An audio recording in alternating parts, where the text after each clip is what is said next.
तो दोस्तों, हमारा लाभ और हानि का आज लेक्चर 3 स्टार्ट होने जा रहा है, जिसमें हम आपको लाभ और हानि का अगले क्वेश्चन दिखाने जा रहे हैं। तो आप हमारे साथ बने रहिए और हमें अधिक से अधिक नोट कीजिए।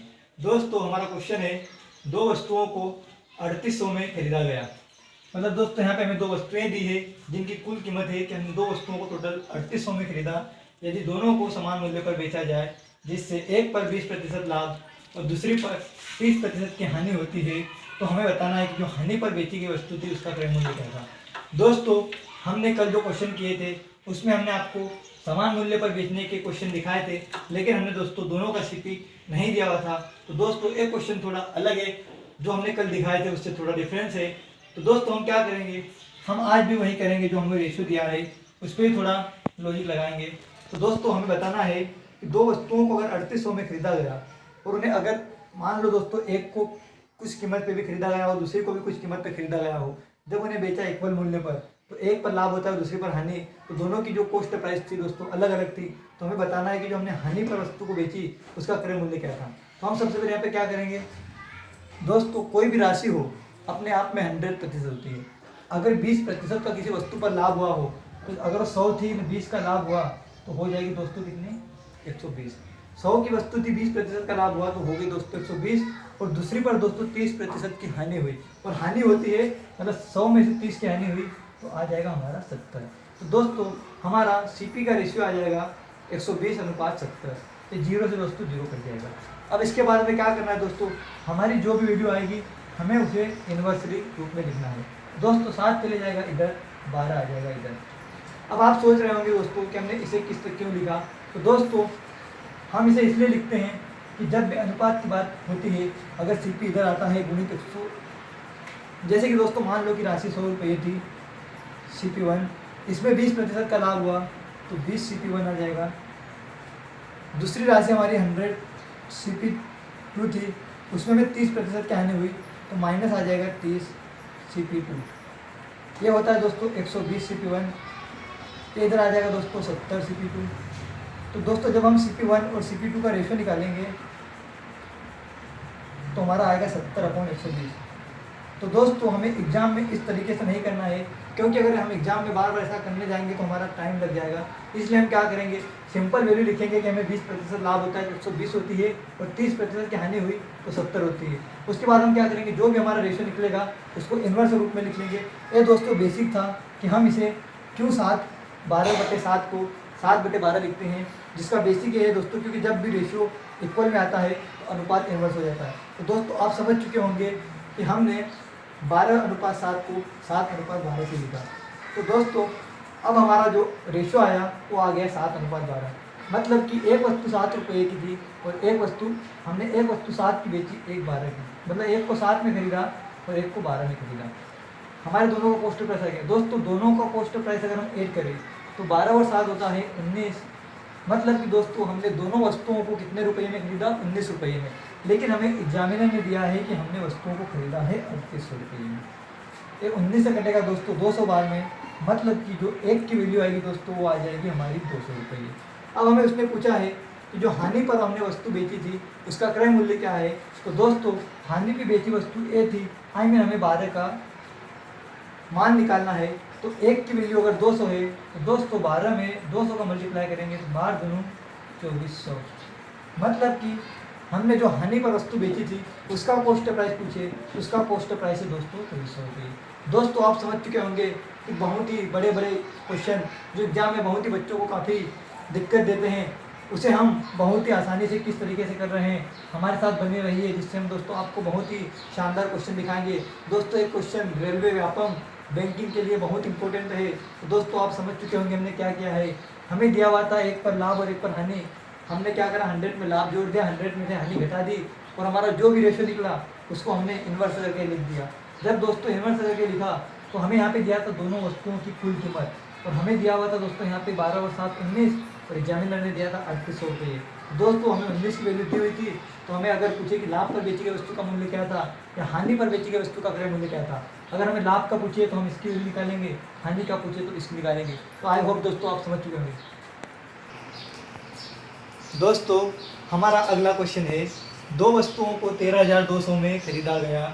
यदि दोनों को समान मूल्य पर बेचा जाए, जिससे एक पर 40% लाभ और दूसरी पर 20% हानि हुई, यदि हानि पर बेची गई वस्तु को 20% लाभ में बेचना हो तो कितने में बेचेंगे। दोस्तों हमने जो पहला क्वेश्चन किया था उसमें हमने आपको दिखाया था कि दो वस्तुओं को अगर टोटल किसी में कीमत पे खरीदा गया था तो जिसमें हमें एक को लाभ और एक पे हानि हुई थी। तो दोस्तों हमने पिछले क्वेश्चन में किया था कि हानि पर बेची गई वस्तु को अगर क्रय मूल्य पूछे या लाभ पर बेची गई वस्तु का क्रय मूल्य पूछे तो हम किस तरीके से निकालेंगे। लेकिन यहाँ पर हमें दिया पूछा है कि यदि हानि पर बेची गई वस्तु को 20% के लाभ पर बेचे तो हमें कितने में बेचना चाहिए। तो हमने आपको दिखाया था कि दोस्तों अगर 40% लाभ हुआ हो, कोई भी वस्तु हो अपने आप में 100% होती है। अगर हमें 40 का लाभ हुआ हो तो 100 पे 40 का लाभ होगा 140। उसके बाद हम क्या करेंगे, हमने सेकेंड वस्तु को 20% हानि पर बेचा। जब दोस्तों 100 में 20 की हमें हानि हुई तो हमारी वस्तु हो जाएगी 80 रुपये की। अब हम क्या करेंगे, इसको सिंपल करेंगे। 0 से 0 गया, 7 दूनी 14, 4 दूनी 8। आई मीन जो हमारा रेशो आया दोस्तों ये आया 7:4। हमने आपको दिखाया था इस टाइप के क्वेश्चन में हम क्या करेंगे, जो भी हमारा रेशियो आएगा इसको इन्वर्स कर लेंगे। और इन्वर्स क्यों करेंगे, हमने आपको पिछले क्वेश्चन में थोड़ा बेसिक दिखा दिया था। जब दोनों इक्वल आती है तो CP1 को जब CP2 में अपॉन में करते हैं तो इधर की राशि उधर जाके अपॉन में हो जाती है। तो दोस्तों हम अगर इस एग्जाम में बार बार करने जाएंगे तो टाइम लग जाएगा, जिससे एग्जाम को निकालने में हमें बहुत ही दिक्कत आएगी। क्योंकि अगर हम एग्जाम में टाइम लगाएंगे तो हमारी एग्जाम नहीं निकल पाएगी। क्योंकि दोस्तों आज के एग्जाम में हमें मिनिमम टाइम दिया होता है और हमें 30 से 40 सेकंड के अंदर इन क्वेश्चनों को करना पड़ता है। तो दोस्तों हम क्या करेंगे, हमारा जो भी रेशियो आता है इसको हम इन्वर्स लिख लेंगे। तो दोस्तों हमारा जो 7:4 था इसको हम इन्वर्स करके 4:7 लिख देंगे। आई मीन हमारी पहली वस्तु के क्रय मूल्य था 4 रुपये और दूसरी वस्तु का था 7 रुपये। हमने इन्हें ऐड किया तो 7 और 4 होता है दोस्तों 11 रुपये। मतलब कि हमने दोनों वस्तुओं को टोटल कितने में खरीदा, तो हमने दोनों वस्तुओं को एक्चुअल में जो खरीदा था वो 11 रुपये में खरीदा। लेकिन दोस्तों हमने जो 11 रुपये में खरीदा था ये हमारा रेशियो से निकला है। लेकिन हमें एग्जामिनर ने बोला है कि हम दो वस्तुओं को 13,200 रुपये में खरीदते हैं। तो हमें जो 11 की वैल्यू दी है वो 13,200 रुपये की है। अब हम क्या करेंगे दोस्तों, 11 से कटेगा 11 एक कम 11 बचा 2, इधर 2 आएगा तो 11 दूनी 22 और 200। मतलब कि दोस्तों जो एक की वैल्यू निकली हमारी निकली वो 1200 रुपये। हमने आपको बताया था कि अगर हमें लाभ के पूछे तो इसकी निकालेंगे। यहाँ से देखते दोस्तों अगर लाभ की पूछे तो ए निकलेगी, हानि की पूछे तो ए निकलेगी। तो हम क्या करेंगे, हमें पूछा है कि हानि पर, अगर हमें हानि पर की पूछा है तो हम दोस्तों हानि पर वस्तु को कितने में खरीदा था वो निकालेंगे। हमने हानि पर वस्तु को खरीदा था 7 रुपये में, लेकिन एक की वैल्यू है दोस्तों 1200 रुपये। तो 7 में हम 1200 का मल्टीप्लाई करेंगे तो 12 7 का 8400 रुपये। मतलब कि दोस्तों हमने जो वस्तु हानि पर खरीदी थी उसकी कीमत जो एक्चुअल कीमत थी वो 8400 रुपये थी। लेकिन हमें वो पूछ रहा है दोस्तों, एक जो क्वेश्चन है पिछले क्वेश्चन से एक स्टेप आगे है। क्योंकि पिछला क्वेश्चन हमें यही पूछा था कि लाभ पर बेची गई वस्तु की कीमत या हानि पर बेची गई वस्तु की कीमत, तो हम इसे यहीं तक करेंगे।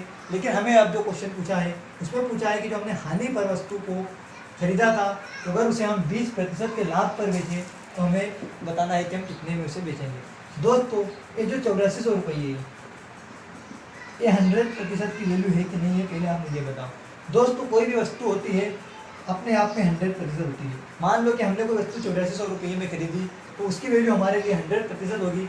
अगर हमें उसे 20% लाभ पे बेचना हो तो 100 पे 20 का लाभ होता है दोस्तों 120%। आई मीन दोस्तों हम क्या करेंगे, हमें जब भी इस टाइप से क्वेश्चन करना है तो दोस्तों ये 100 है ये आ जाएगा इसके अपॉन में।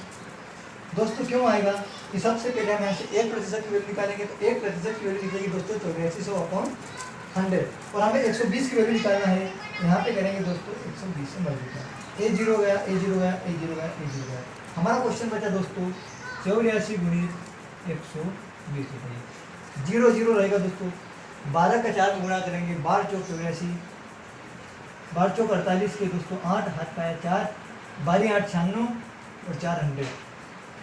आई मीन दोस्तों अगर हम हानि पर बेची गई वस्तु को 20% लाभ में बेचें तो हमें कितने में बेचना चाहिए, तो दोस्तों हमें 10,080 में वस्तु को बेचना चाहिए। तो आई होप दोस्तों आप समझ चुके होंगे कि हमने इन क्वेश्चनों को बिना फार्मूले से कितनी आसान तरीके से लॉजिक के साथ किया, जिसमें आपको कुछ नहीं करना रहता, बस सिंप्लीफिकेशन थोड़ा सा रहता है जिसे आप 30 से 40 सेकंड के अंदर कर सकते हो। और इन क्वेश्चनों को करने में बच्चों को काफ़ी दिक्कतें आती है, लेकिन आप जुड़े हो कृष्णा सर के साथ, जिससे आपको कोई भी सवाल हो करने में कोई दिक्कत नहीं आएगी। तो आई होप दोस्तों, आशा करता हूँ कि आप समझ चुके होंगे। इसी के साथ दोस्तों, जय हिंद।